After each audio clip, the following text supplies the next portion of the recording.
Olá, assinante do canal 14 da NET. Estamos aqui com mais uma edição do programa Visão Geral. E hoje eu conto com a honrosa presença do Dr. Degmar. O nosso bate-papo vai ser sobre atestado médico. Seja bem-vindo, Dr. Degmar. Obrigado, Eliane. Quero cumprimentar o pessoal de casa que nos assiste. Obrigado pelo convite. Para mim, eu me sinto honrado de estar aqui com vocês. Vamos começar com uma pergunta para os nossos assinantes e até para mim mesmo, sabe? Eu não sei. Qual que é a diferença entre um atestado médico e uma declaração de horas? Eliane, pertinente a sua pergunta. No atestado médico, o médico vai colocar por quanto tempo aquele trabalhador, que na verdade é um paciente para o médico, né? Quanto tempo ele vai precisar estar ausente das atividades laborais. No atestado de comparecimento, ele vai abonar apenas as horas. O atestado de comparecimento ele é muito comum, suponhamos, em grávidas. Elas têm que comparecer para o pré-natal. Ela não vai ter que ficar afastada por 2, 3 ou 5 dias do trabalho. É só por aquelas horas do pré-natal. Então, esse é um atestado de comparecimento. A diferença dele é que, no comparecimento, abona-se só as horas que a pessoa compareceu em trabalho. E no atestado médico, o médico vai afastar o trabalhador por um período de tempo das atividades laborais. E na nova lei agora trabalhista, qual foi a mudança que teve? Teve alguma mudança? Quanto ao atestado médico, não teve mudanças significativas. A gente teve mudanças, a questão do atestado médico para a grávida, as grávidas que atuam em ambientes insalubres, mediante atestado médico, elas devem ser afastadas. Se o atestado médico disser que a gravidez é de risco ou por qualquer motivo, se o atestado disser que ela tem que ser afastada da função insalubre, a empresa é obrigada a afastá-la, preservando todos os direitos, inclusive o adicional de insalubridade. Essa foi a mudança mais significativa que nós tivemos na legislação quanto ao atestado médico. E como identificar um atestado falso, doutor? Isso está sendo muito comum, né, Eliane? A gente até já teve ações da polícia nesse sentido, até aqui na cidade de Anápolis. Então, a primeira coisa, a gente tem que entender que o atestado médico, independentemente da forma como ele esteja, ele tem valor. Se ele tiver o carimbo do médico e o CRM do médico. Porém, é lógico, se ele tiver num papel diferente, se a empresa tiver dúvida quanto ao atestado, rasuras no atestado médico, a empresa deve procurar a clínica que fez a consulta ou o hospital e pode pedir uma declaração do médico ou da própria clínica se aquele atestado é falso ou não. Até que atestado falso a gente ainda pega pouco, a gente pega muito adulteração em atestado. Né? Às vezes o médico põe 2 e a pessoa vai lá e coloca 1 na frente, para ficar 12 dias, suponhamos. Então a gente pega muitas situações assim. Então, atestado rasurado ou desconfiou que ele não é verdadeiro, busque a clínica, o médico que fez a consulta e verifique.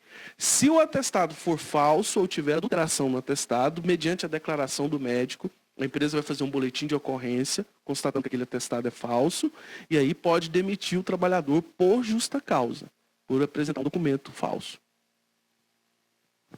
Outra coisa muito interessante que nós nesse bate-papo aqui fora do ar, a gente falando sobre o atestado médico da secretária do lar. Me dá uma informação sobre isso para mim e para os nossos ouvintes. Essa é uma informação, Eliane, muito guardada, vamos dizer assim, né? Poucas pessoas sabem. Mas a gente estava dizendo que a empregada doméstica, é bom dizer que o empregado doméstico é todo empregado que trabalha em residência. Então, empregada doméstica é babá, cuidadora de idosos, tudo isso é empregado doméstico. Motorista particular, motorista de avião, caseiro, tudo se encaixa como empregado doméstico. Então, qualquer desses empregados que pegaram um atestado médico, de qualquer período, quem paga o atestado é o INSS. Então, se o atestado médico é de 1 dia, de 2 dias, de 5 dias, quem vai pagar é o INSS. A empregada doméstica, o empregado doméstico, ele não se encaixa na legislação comum. Como que é a legislação comum? O atestado médico de até 15 dias, quem paga é a empresa. Né? A partir do 15º dia é o INSS. No caso da doméstica, não. Qualquer atestado médico de empregado doméstico, quem paga é a Previdência Social. É um dado interessante e importante. Muitos empregadores têm pagos atestado médico de empregado doméstico, sendo que não é direito do empregado. Então, você não vai descontar o dia nem nada. Você vai ligar no portal 135 da Previdência, fazer o cadastro desse funcionário doméstico, e aí vai passar por uma perícia e o INSS vai pagar o dia para a pessoa.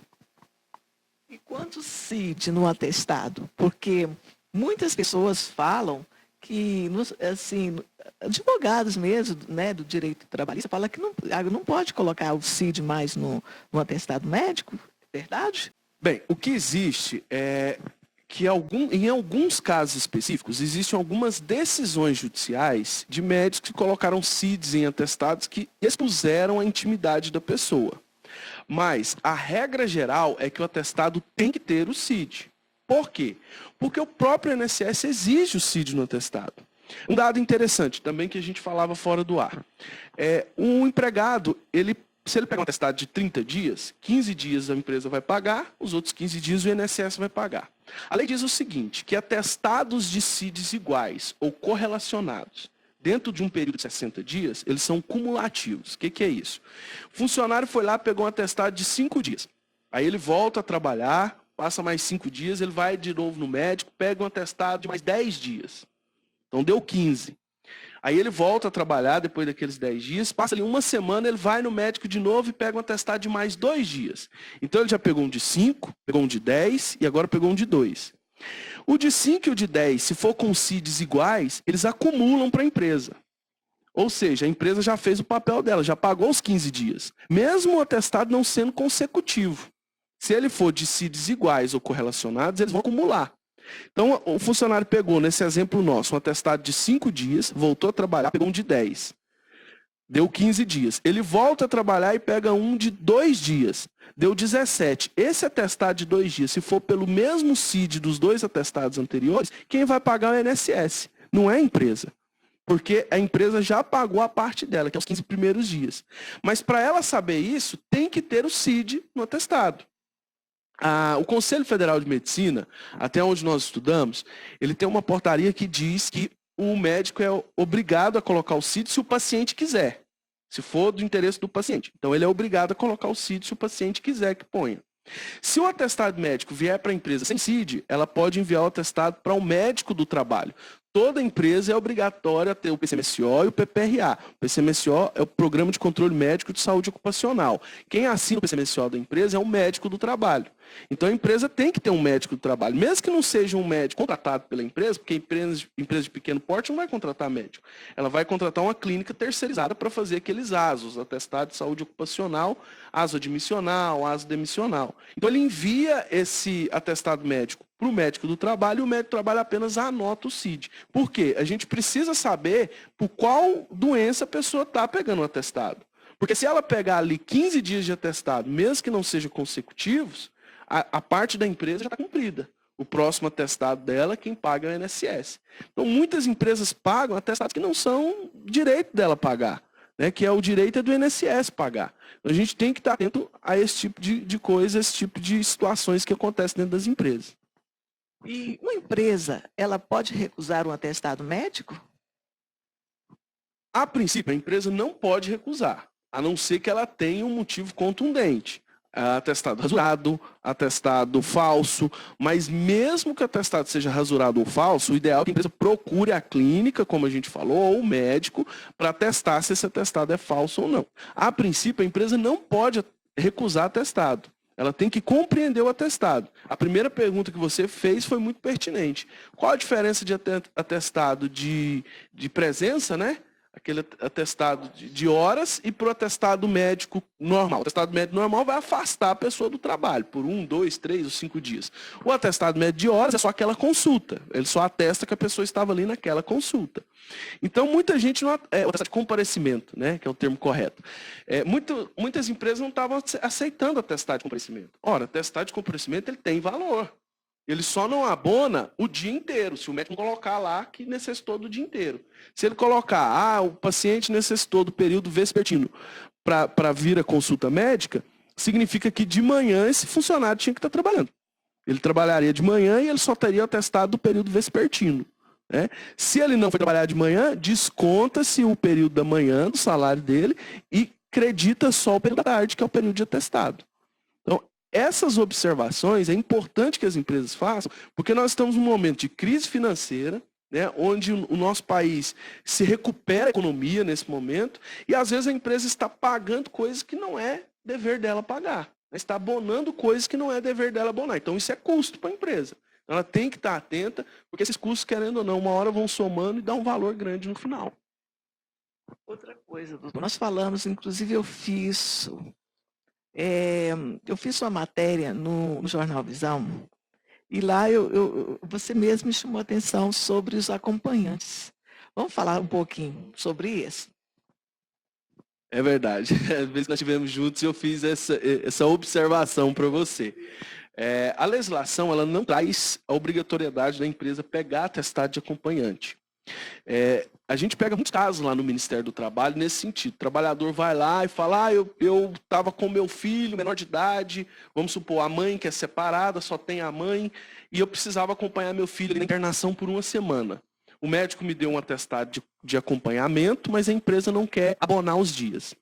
Por lei, a empresa não tem que abonar os dias de atestado de acompanhamento. O atestado ele explica a situação, mas não abona. O que é isso? A pessoa não está ali faltando porque ela quer faltar. Ela tem um motivo justificado para faltar. Então, aqueles 7 dias, vamos supor que seja 7 dias de falta, a empresa não precisa abonar, que é pagar esses 7 dias. Ela pode descontar. Porém, ela não pode dar uma justa causa, ela não pode dar uma suspensão, porque a pessoa está explicando o fato. Ela não estava na casa dela descansando. Ela estava com problema com o filho de saúde, né? Então, ela teve que acompanhar. Então, por lei, ele explica, mas não abona. Porém, algumas convenções coletivas, como é exemplo o Sindicato do Comércio de Anápolis, Sindicato dos Químicos e Farmacêuticos, das Indústrias Químicas e Farmacêuticas, ela tem na convenção coletiva alguns dias de atestado de acompanhamento. São geralmente convenções de setores industriais que têm mais quantidade de mulheres. A indústria farmacêutica mesmo, anapolina, contrata muita mulher. A maioria é mulher. Então, o sindicato, já pensando nisso, sabe da dificuldade, que a mãe, às vezes, precisa acompanhar o filho, então eles colocam lá, se eu não me engano, o sindicato dos químicos farmacêuticos era 5 dias. 5 dias por ano, a mãe pode apresentar à empresa um atestado de acompanhamento e a empresa tem que abonar o atestado. Aí não é só não dar uma medida disciplinar, ele tem que abonar. Então, pela convenção coletiva, se tiver na convenção coletiva do seu sindicato, aí a empresa é obrigada a abonar o atestado, que é realmente pagar os dias que a pessoa ficou no atestado de acompanhamento. Se na convenção coletiva não tem, aí a empresa não é obrigada. Ela faz se ela quiser. Ela pode descontar, porém não pode dar uma medida disciplinar para aquele trabalhador, desde que ele tenha com atestado de comparecimento. A diferença basicamente é essa. Doutor, por exemplo, vamos tirar um exemplo. Um filho, vamos supor, que o pai tem um único filho, está com uma doença muito grave. Aí não tem outra pessoa para cuidar. E aí é uma doença, por exemplo, que ele vai ter que ficar 30 dias, 40 dias. Como faz numa situação dessa? Eu peguei um caso desse recentemente, acho que tem menos de 60 dias. No caso, era uma senhora que tinha que cuidar da mãe. A mãe só tinha ela como filha e estava numa doença grave, terminal, e a filha precisava cuidar da mãe. Qual a nossa orientação? A empresa pode fazer uma licença não remunerada. Então, o contrato ele é paralisado e é feita uma licença sem remuneração para o trabalhador. Você vai precisar de quanto tempo de acompanhar? 30 dias, 40 dias, 60 dias? Então, eu vou te dar uma licença. Você não vai receber da empresa, porém, você não vai ser demitido também. Quando terminar esse período, você volta e retoma suas atividades normais. Para o trabalhador é interessante, se ele quiser continuar empregado, né? Para a empresa também, se ela não quiser demitir, às vezes é um bom trabalhador, mas precisa naquele momento daquela situação. É igual você usou, o filho. Às vezes é uma mãe solteira que precisa acompanhar o filho, só tem ela, né, para fazer esse serviço. Não tem outra pessoa, não tem família. Então a empresa pode fazer uma licença não remunerada, afastar esse trabalhador ou essa trabalhadora pelo período que ela precisa ficar afastada, e depois ela retoma as atividades normalmente. Aconteceu um caso, inclusive uma pessoa que a gente é presidente de bairro também, sempre tem alguém pedindo ajuda, me ajuda nisso, me ajuda naquilo. Inclusive, eu até passei para o sindicato do comércio. Vamos supor, ela estava grávida, ela já era meio idosa e ficou grávida e estava tendo vários, assim, dificuldade para trabalhar. E o médico dava o atestado, igual você falou, 15 dias, aí depois já passava para o INSS, aí depois o INSS liberou, mas só que ela continuou doente. Como que faz no caso desse? Eliane, muito boa sua pergunta, pertinente, importante para a gente esclarecer agora os trabalhadores. Isso acontece muito. Você fala da alta do INSS, o INSS dá alta para a pessoa, mas a pessoa continua doente. O que acontece? A pessoa vai lá e pega um atestado de 60 dias. Ela faz exames para pegar aquele atestado. O médico não vai dar um atestado de 60 dias sem pedir exames para a pessoa, sem acompanhar. Então, ela tem ali exames, ela tem tudo que demonstra o problema de saúde dela. Então, ela vai lá no INSS, dá entrada no portal e é afastada por esses 60 dias. No final desses 60 dias, a pessoa não se sente bem. Ela continua doente. O que ela faz? Ela dá entrada numa prorrogação e vai lá com os mesmos documentos de 60 dias atrás e apresenta para o INSS. Quando ela não faz, como? Ela apresenta novos atestados? Vamos supor que ela teve alta. E aí não procurou o médico, não procurou a empresa. E aí, quais são as causas? Entendi. Então, eu vou explicar isso no final. Vou terminar esse raciocínio e te falo no final esse. Então, a pessoa, depois de 60 dias, ela não se sente bem, pede a prorrogação para o INSS. Se ela pedir a prorrogação, ela tem que passar por uma nova perícia. E ela chega lá com atestado médico e exames de 60 dias atrás. O INSS não vai aceitar. Ela precisa estar com exames recentes que continue comprovando que ela está com problema de saúde. Então, se você está numa situação em que ficou 60 dias afastado, 60 dias depois não estou bem, volta no médico particular, faz novos exames, pega um novo laudo de prorrogação para ir apresentar para o INSS. Se o INSS ainda assim recusar, cabe recurso na junta e depois cabe recurso até judicialmente. No seu caso específico, recebeu alta, mas não procurou a empresa, nem o INSS, ficou por isso mesmo. Nesse caso, se continuar a perdurar essa situação por mais de 15 dias, o trabalhador pode ser demitido por justa causa. Porque ele tem que se apresentar. Se ele está apto, se ele recebeu alta do INSS, ele tem que se apresentar. Pode ocorrer que, no recurso da pessoa, a pessoa recebe alta e recorre. E aí a empresa não sabe disso, não sabe se a pessoa recorreu ou não recorreu. Então, se ela recebeu a alta do INSS e entra com recurso, o ideal é ela avisar a empresa. Falar, não vou voltar porque eu entrei com um recurso aqui contra o INSS. Seja o recurso administrativo ou judicial. Avisa para a empresa, porque ninguém é mágico para adivinhar. Né? Então, a obrigação do trabalhador, o dever do trabalhador é, recebeu a alta, mas não estou bem, recorre administrativamente ou judicialmente e avisa a empresa desse recurso. Se você recebeu alta, não recorre do INSS e não apresenta a empresa, aí é justa causa, não tem o que fazer. Doutor Degmar, mais uma outra pergunta aqui.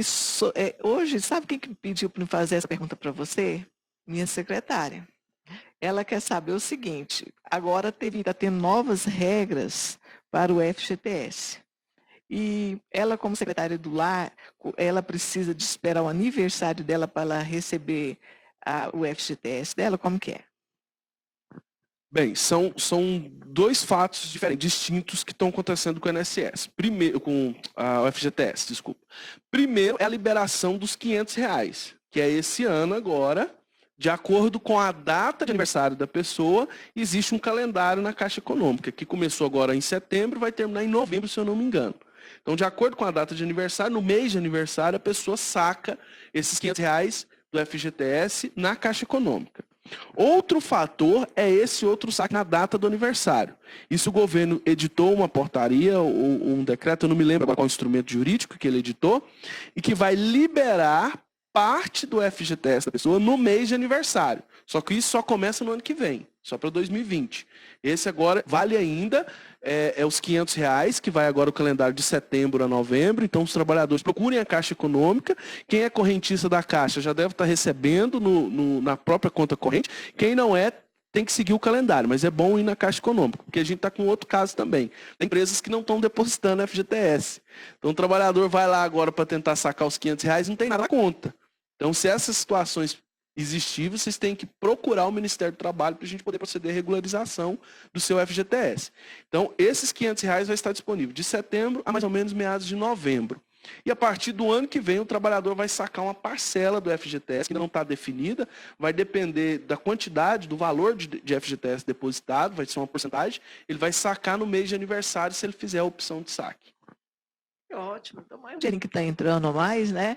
E outra pergunta, além do FGTS, só um pouquinho, deu branco aqui um pouquinho, deixa eu lembrar que Sérgio tinha a pergunta, sobre o saque do FGTS. Além sobre esses R$500, e quem ganha mais? No caso, seria, tem uma quantidade, assim, por exemplo, uma tabela, por exemplo, uma pessoa ganha 10 mil, outros ganham 5, outros ganham 1.000, aí pode sacar só 500 ou isso tem uma tabela? Nesse primeiro saque desse ano serão só os R$500, não tem tabela. A partir do ano que vem, nesse saque do mês do aniversário, aí vai ter uma proporcionalidade. Aqueles que ganham mais e têm mais valor de FGTS vão sacar um pouco mais. E aqueles que têm menos, ganham menos e têm menos valor de FGTS, sacam um pouco menos. Então vai ser uma proporcionalidade, não vai ser um valor fixo. Esse do aniversário. Vai ser proporcional àquilo que você tem de depósito. Porque também pode ocorrer o seguinte, a pessoa é contratada esse mês e daqui 2 meses faz aniversário. Então ela vai ter o quê de FGTS lá? Um valor muito pequeno. Então por isso que o governo vai fazer uma proporcionalidade daquilo que a pessoa tem na conta. Vai ser definida ainda essa proporcionalidade. Mas não vai ser o valor integral e nem um valor fixo. Vai ser proporcional àquilo que tem em depósito. Todos têm direito, qualquer categoria que tenha carteira assinada vai ter esse direito? Qualquer categoria de carteira assinada que recolha FGTS, que tenha depósito de FGTS, vai ter direito de sacar no mês de aniversário, essa proporcionalidade. Eu vou deixar aqui o nosso convidado fazer as considerações finais e, ao mesmo tempo, já estou agradecendo pela presença. Eu vou te convidar novamente, viu, para a gente deixar mais, assim, está tendo muitas mudanças também nas leis trabalhistas, a gente tem que falar um pouquinho sobre isso. Aí, assim que você tiver um tempinho, eu quero deixar uma agenda aqui aberta para você, tá? Participar com a gente mais vezes para falar sobre essas mudanças das leis trabalhistas.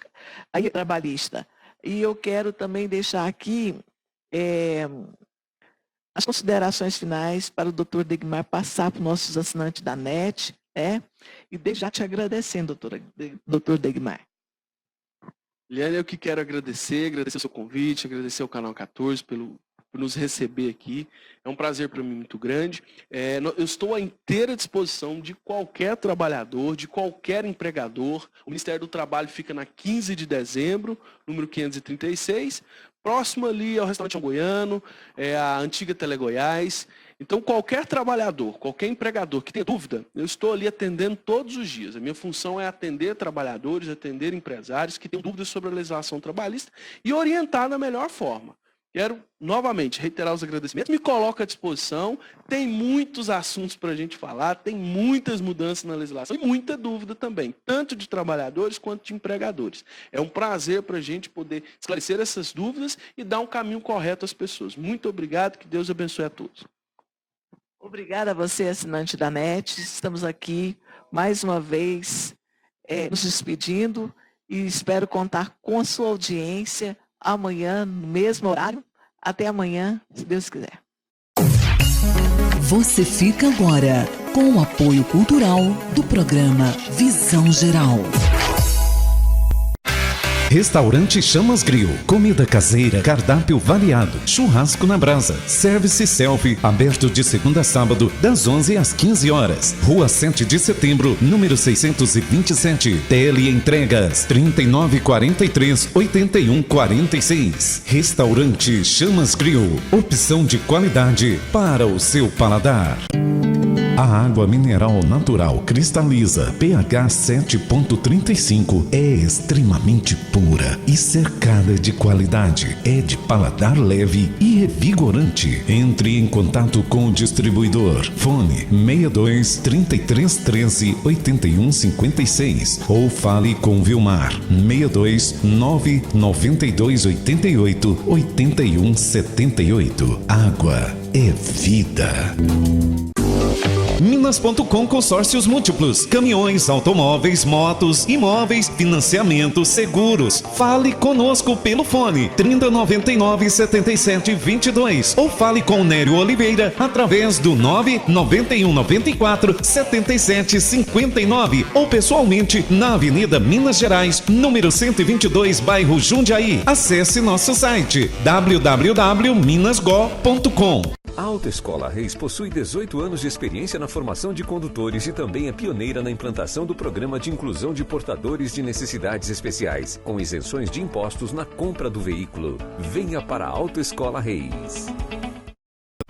Via Amazonas Pizzaria e Pub, o melhor da gastronomia napolina, unido em um único lugar. Pizzas, massas preparadas a seu gosto, pratos à la carte, tira-gosto e bebidas em geral. Agora estamos oferecendo também serviço de buffet de massas e pizzas. Via Amazonas para seu evento. Contato pelo nosso WhatsApp 99314 0453. Bicicleta, saúde e qualidade de vida andam juntos. Nesse Dia das Crianças, não perca tempo. Vá na Agência Batista e faça sua criança feliz. Lá você encontra lindas bicicletas, acessórios para a segurança do seu filho e muito mais. Sua bike sai montada e revisada. Agência Batista, Avenida Goiás, número 563, Setor Central. Fone 3324-2378. WhatsApp 99408-1028. Agência Batista, a loja líder no ramo de bicicletas.